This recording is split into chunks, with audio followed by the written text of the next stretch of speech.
Hello everyone.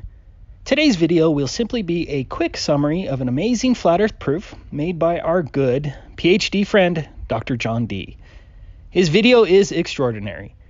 It not only debunks the globe myth, but also teaches us in demonstrable detail about mirages and refraction and how the physics of refraction and mirages cannot cause distant objects to magically refract around a physical curvature blockage to present a false flat earth. It's absurd. It's impossible.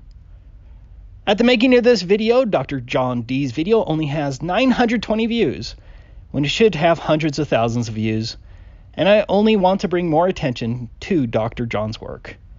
I'll have a link in the description, and I strongly suggest you watch the 1 hour and 15-minute long video, subscribe to Dr. John D, and share his video and channel everywhere. A big thanks to those channels which have already shared his work.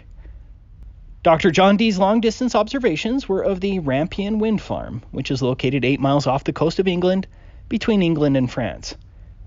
I have identified his approximate coordinates here, in front of the Worthing Sailing Club. Here is more documentation regarding the location of the wind farm. We are concerned with these 6 turbines on the left, numbered 1 through 6, which will appear on the right-hand side of the actual video. From the observer's position, the closest of those 6 turbines was a little over 8 miles away, and the furthest of the turbines was nearly 11.2 miles away from the camera. Now, Dr. John did film from 2 different camera heights, 2 feet and 3.5 feet. I'm going to be concentrating on the 3.5 foot footage. Here's footage of his camera at 3.5 feet, and it also shows his location in front of the Worthing Sailing Club. Under the globe model, the horizon marks the physical point at which the purported curvature begins to obstruct distant objects. Dr. John D. defined the globe physical geometric horizon as the maximum distance that the sea and the sky can be observed to meet. It's a good definition. You can calculate the distance to the alleged globe horizon by multiplying 1.225 and the square root of the observer's height in feet. Or you can just use an online calculator like this Earth Curvature Calculator that uses the official globe dimensions. So, according to the official globe math at a 3.5 foot observation height, the physical horizon would have to be closer than a mere 2.3 miles, and that's assuming a perfectly smooth ball.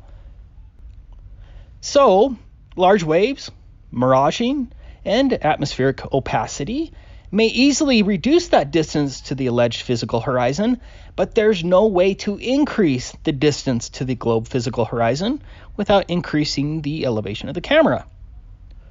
For brevity, I'm leaving out much of Dr. John D's footage, but you should go and watch it all. I chose this specific footage because there is a distant boat far behind those 6 turbines. Of course, the boat should be entirely hidden behind the supposed ball of Earth, but that's not what I want to address.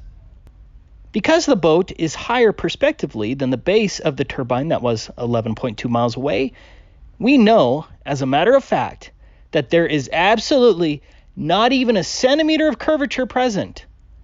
Remember, according to the globe, the horizon was supposed to be closer than 2.3 miles, and that horizon is far beyond the turbine, beyond 11.2 miles. What is the reasonable implication of this video evidence?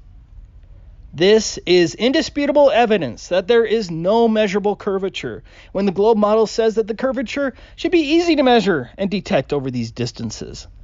Because the curvature does not exist, the globe model is false. If you know my channel, you know I have dozens of these long distance proofs.